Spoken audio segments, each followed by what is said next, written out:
कैसे हैं दोस्तों, आप सभी को मेरा प्यार भरा नमस्कार। आज हम हिंदी में आदिवासी साहित्य के बारे में पढ़ेंगे, जो आपको degree third year six same का टॉपिक है। आपके क्वेश्चन के जो भी मॉडल पेपर है, आपको फर्स्ट 6 क्वेश्चंस देंगे। एक एक के लिए 5 मार्क्स है। उसमें से आपको 4 लिखना है। 6 में से आपको 6 क्वेश्चंस में से आपको 4 लिखना है, और 4 में एक एक को 5 मार्क्स, यानी कि 4 5 20 मार्क्स।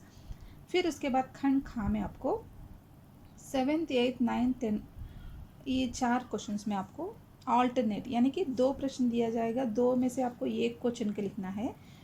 उसी तरह आपको 7th में 2 प्रश्न देकर एक लिखना है, फिर 8th में 2 प्रश्न देकर उसमें से एक लिखना है, फिर 9th में 2 प्रश्न देकर उसमें से एक लिखना है, 10th में 2 प्रश्न देकर उसमें से एक लिखना है। मतलब 2 में से आपको एक चुनना है। उसी तरह आपको 4 लिखना है। 4 प्रश्नों के लिए एक एक को 15 मार्क्स, यानी कि 4 15 जा 60।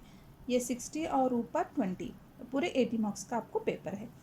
तो अच्छे से लिखना, जो जितने वीडियोस हैं आप रेफ़र कर लीजिए, अच्छे से पढ़ लीजिए। आप चलिए चलते हैं क्वेश्चन जो हिंदी में आदिवासी साहित्य में। आदिवासी शब्द का अर्थ एवं स्वरूप। आदिवासी को अनाविका भी कहा जाता है। अनाविका का अर्थ होता है जंगल में रहने वाला। आदिवासी शब्द की भिन्न भिन्न व्याख्याएं देने को मिलती है, जो निम्नलिखित है। यानी कि इसका शब्द है, आदिवासी का अर्थ है परिवार का एक समूह या जाति जो सामाजिक, आर्थिक, धार्मिक या खून के रिश्ते से जुड़े हो, जो एक बोली, संस्कृति और एक मुखिया से शासित होते हो, वही आदिवासी है। तो देखिए, इसका तो ये जंगल में रहने वाला है। अनाविका का अर्थ होता है जंगल में रहने वाला। आदिवासी शब्द का अर्थ क्या होता है? परिवार का एक समूह, यानी कि वो सब एक ही परिवार के होते हैं। तो वो कैसे? जो सामाजिक, आर्थिक, धार्मिक और खून के रिश्ते से जुड़े होते हैं। यानी कि ये सामाजिक तौर से जुड़े होते हैं, आर्थिक तौर से या धार्मिक, किसी भी एक, या खून के रिश्ते से इनका कनेक्शन होता है, जुड़े होते हैं।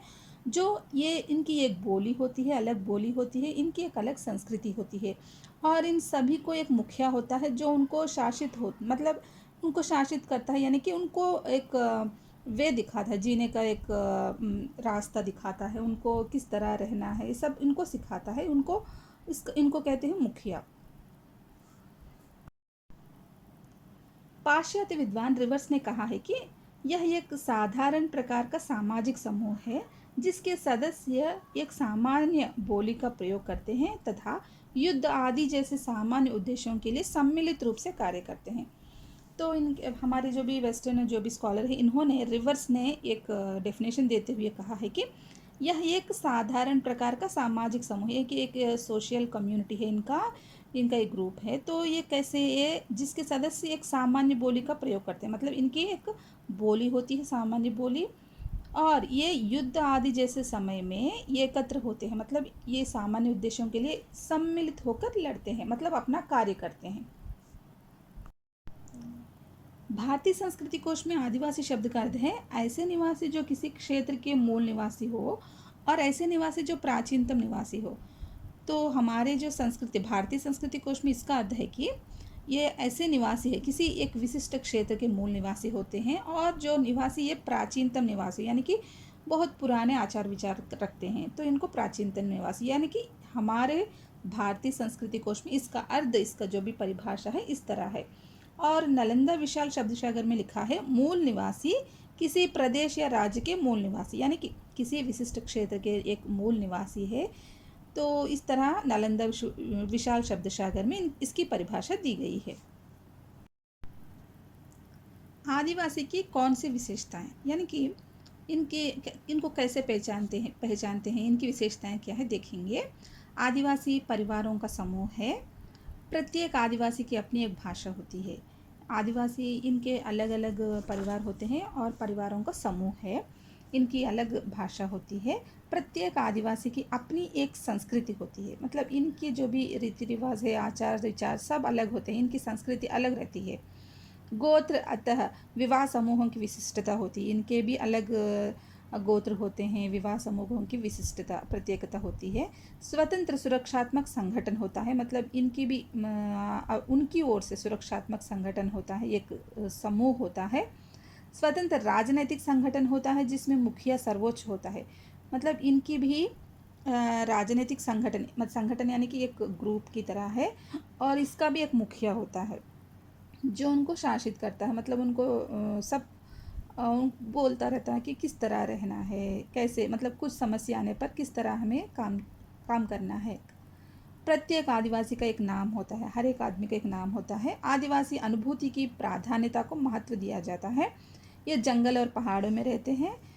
हमें तो मालूम है नहीं, जंगल और पहाड़ों में रहते हैं। आदिवासियों के रीति रिवाज, रहन सहन, खान पान, वेशभूषा सब अलग है।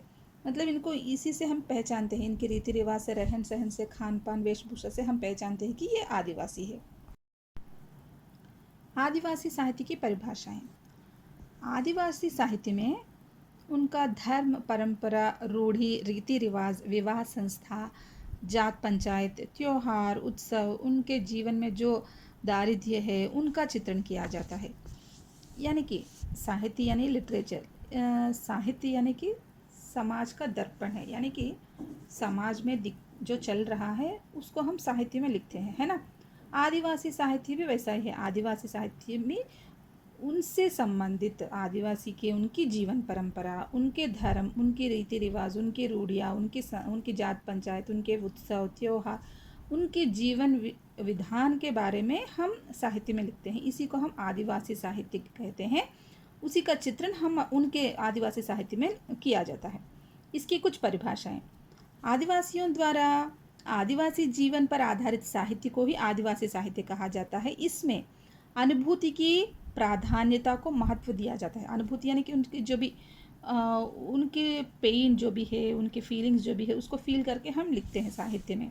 आदिवासी जीवन पर आधारित गैर आदिवासियों द्वारा लिखित साहित्य को सहानुभूति वाला साहित्य कहा जाता है। यानी कि अगर खुद आदिवासी है तो वो अपने जो भी अपनी जाति में जो भी अगर अच्छाइयाँ हैं तो अच्छाइयाँ लिखता है, अगर कुछ उनको समस्याएं हैं तो वो भी अपने साहित्य में वो लिख सकता है।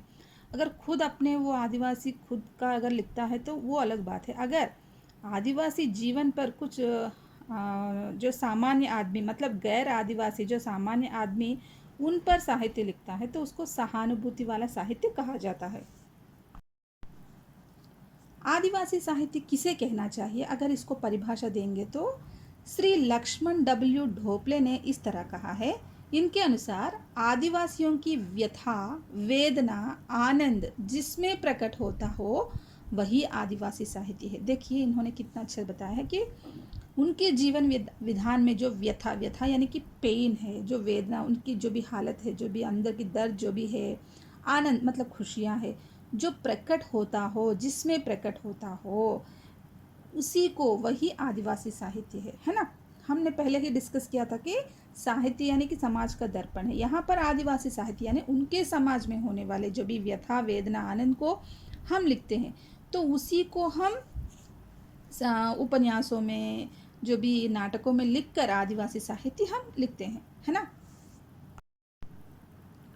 हिंदी में आदिवासी साहित्य, हिंदी में आदिवासी साहित्य किसने लिखा, के कब लिखा गया, कब शुरू हुआ, अगर ये बात अगर जानेंगे तो देखिए हिंदी में आदिवासी साहित्य सन 1991 के बाद ही दिखाई देता है। आदिवासी साहित्य की सशक्त वाचिक परंपरा है, लेकिन लेखन के धरातल पर यह साहित्य पैदा हुआ है। जंगलों में खदेड़ दिए जाने के बाद भी आदिवासी समाज में इतनी परंपरा को, इनकी जो भी इस परंपरा को जारी रखा। देखिए अगर इनको जंगलों में रहने के खदेड़ दिए जाने के बाद भी इनकी जो भी आदिवासी समाज में इसकी परंपरा रही, ये 1991 में इनकी जो भी साहित्य दिखाई देता है। तो लेखन के धरातल पर इनकी जो साहित्य अभी पैदा हुआ है, मतलब ज़्यादा पुराना नहीं है, 91 यानी कि 1991। झारखंड के संथाली कवियत्री निर्मला पुतुल, जो देखिए ये भी आदिवासी कवियत्री है। तो झारखंड की संताली कवियत्री, इनका नाम है निर्मला पुतुल, आज आदिवासी कविताएं लिख रही है। नगाड़े की तरह बजता शब्द, देखिए इनका जो भी कृति है, इनका कविता संग्रह है, नाम है इनका नगाड़े की तरह बजता शब्द, इनकी कविता संग्रह है। इसमें इन्होंने आदिवासी कविताएं लिखी है। और रामदयाल मुंडा के भी कविता संग्रह दिखाई देते हैं। नहीं और इसके संबंधी तथा अन्य नगीत इनका नाम है, इनकी जो भी संग्रह है इनका नाम है। और वापसी, पुनर्निर्मल और अन्य नगीत है। ग्रेस कुजूर, मोतीलाल और महादेव ठोप्पो की कई कविताएं आज दिखाई दे रही है। तो देखिए, हम हिंदी में आदिवासी साहित्य के बारे में अगर लिख रहे हैं तो कवियों के नाम और उनके कविता संग्रहों के नाम वहाँ पर मेंशन करना बहुत ज़रूरी है, ताकि आपको उन मतलब एग्ज़ाम पेपर करेक्शन करने वाले को लगे कि हाँ, आपने किताब पढ़ा है, आपको जानकारी है। तो इसलिए अगर आप हिंदी में आदिवासी साहित्य अगर प्रश्न का उत्तर दे रहे हैं तो ये कवियों के बारे में, इनके संग्रहों के नाम देने की कोशिश कीजिए, नाम याद रखने की कोशिश कीजिए। तो झारखंड की संताली कवियत्री के बारे में हमने पढ़ा, निर्मला पुतुल जी ने। तो इन्होंने नगाड़े की तरह बजता शब्द नाम से कविता संग्रह लिखी थी।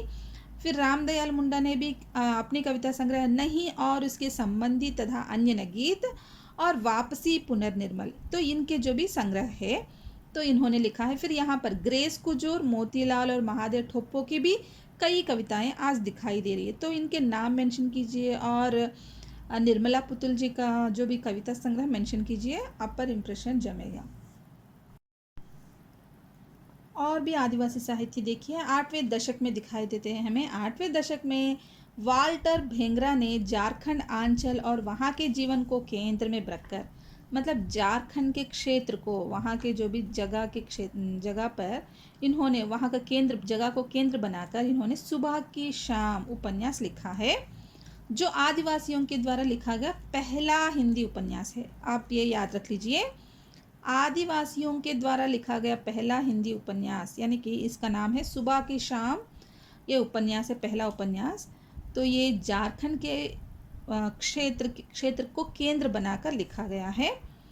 पीटर पाल एक्का ने उपन्यास जंगल के गीत की सबसे अधिक चर्चा हुई है। इनकी जो भी उपन्यास है, पीटर पाल पक्के की उपन्यास जंगल के गीत, ये भी अधिक चर्चा की गई इसकी। और मौन घाटी उनका प्रसिद्ध उपन्यास है। देखिए, पीटर पाल एक्के की ही मौन घाटी उनका प्रसिद्ध उपन्यास है। रमणिका गुप्ता ने उपन्यास सीता मौसी और कैलाश चंद्र चौहान का उपन्यास भंवर के साथ संजीव और रणेंद्र के उपन्यास महत्वपूर्ण उपन्यास है।